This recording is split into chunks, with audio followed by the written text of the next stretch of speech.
आगामी त्योहार होली, रमजान आदि को शांतिपूर्ण वातावरण में संपन्न कराए जाने हेतु श्रीमान जिला मजिस्ट्रेट एटा द्वारा धारा 163 जो पूर्व में धारा 144 थी लागू कर दी गई है।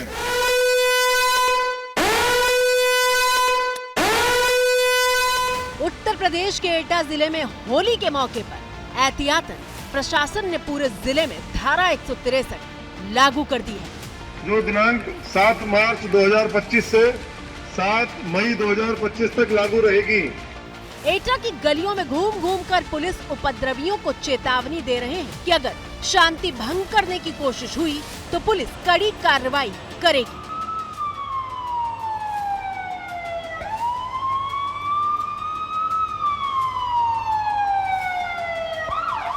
ऐसी दशा में एक स्थान पर 5 या 5 से अधिक व्यक्तियों का एकत्रित होना निषेध किया जाता है।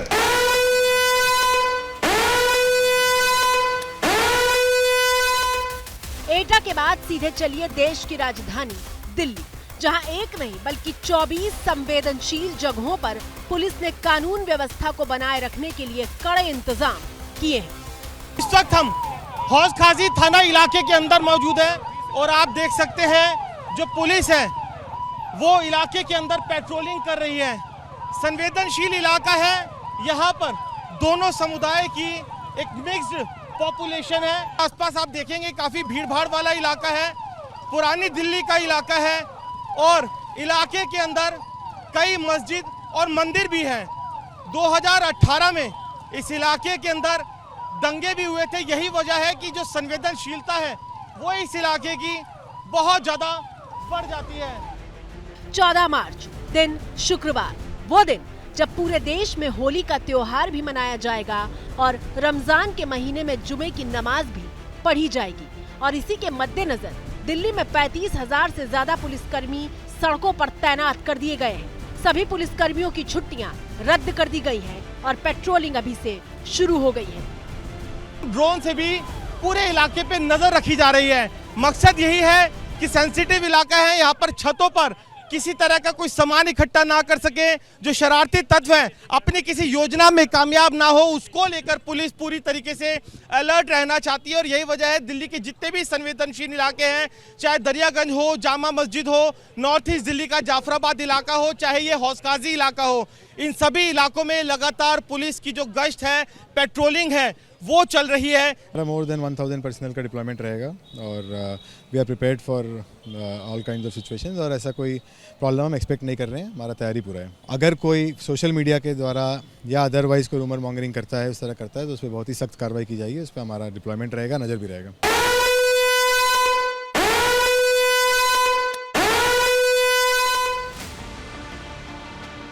और इस वक्त आपकी स्क्रीन पर जो तस्वीरें मौजूद हैं वो देश के जाने पहचाने जा चुके यूपी के संभल से आई हैं।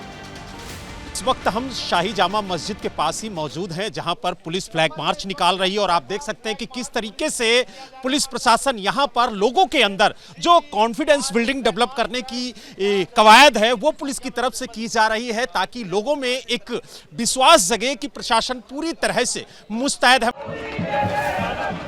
वो संभल जहां होली के रंग भी दिखाई दे रहे हैं और यहाँ की सकरी गलियों में फ्लैग मार्च करती पुलिस के कदम ताल की आवाज भी सुनाई दे रही है।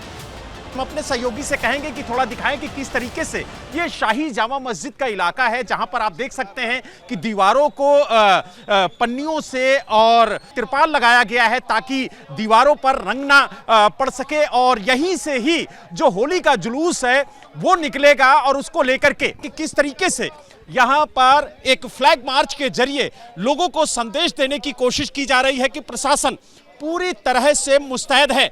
सभी इस चीज़ के लिए निर्भय रहें कि होली में कहीं भी कोई गड़बड़ी होने दी जाएगी, बल्कि जिसने भी गड़बड़ी करने की कोशिश की कड़ाई से निपटा जाएगा और होली सकुशल बनाया जाए, यही है।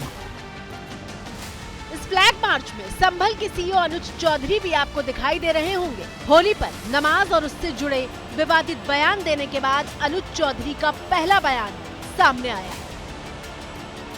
फूड पेट्रोलिंग की जा रही है, बस यही है, कानून व्यवस्था के लिए की जा रही है। तैयारी लगातार है, कल आज को नहीं, लगातार ही है, शुरू से ही पर्याप्त फोर्स लगाया हुआ है सब जगह। दरअसल होली और रमजान पर जुमे की नमाज को लेकर विवाद सबसे पहले संभल के डीएसपी अनुज चौधरी के बयान से ही शुरू हुआ था। तो मेरा स्पष्ट संदेश ये है, जिस भाई को होली खेलनी हो उस दिन वो बाहर निकले, और जिसमें कैपेसिटी हो रंग झेलने की, जिसका बड़ा मन हो वो बाहर निकले। यदि आपके ऊपर कोई रंग गिर गया तो इसका मतलब नहीं, यदि रंग गिर गया तो फिर तो यदि वो जगह यदि आप लगते हो इतना खराब होगी तो उसे कटवा दो ना उस हाथ को जहां लग रंग गिर गया। और उसके बाद तो सिलसिला शुरू हो गया। ऐसा शुरू हुआ कि त्योहार से ठीक पहले भी अपने बयानों से नफरत का बारूद बरसाने वालों के बीच होड़ मची हुई है। सबसे ताजा बयान देने वालों में मुंबई के मौलाना खलील उर रहमान का नाम शामिल हो गया है। कि होली चूंकि उसमें रंग में जो है वो सारी केमिकल होता है, गंदे पानी भी होते हैं, सब कुछ, तो हम नमाज पढ़ने तक कपड़े हमारे नापाक हो जाते हैं। बस ये है, कपड़े में नापाकी हो जाती है, और वो नापाक कपड़ा जो, उससे हम नमाज नहीं पढ़ सकते हैं।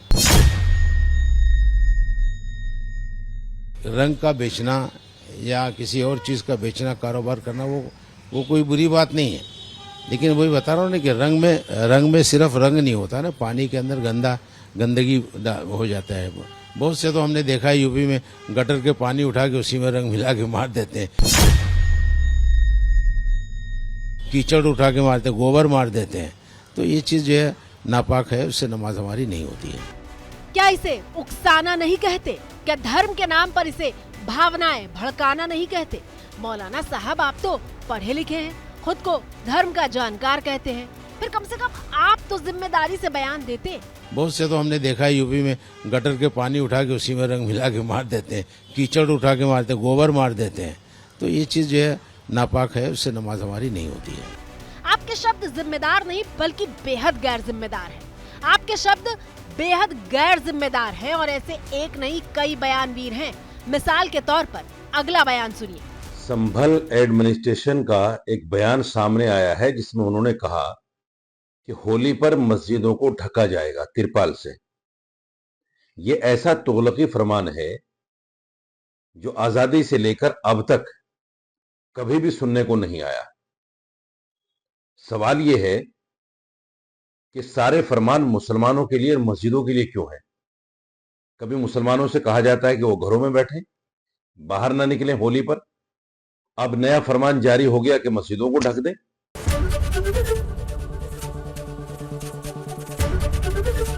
एबीपी गंगा, खबर आपकी, जुबान आपकी।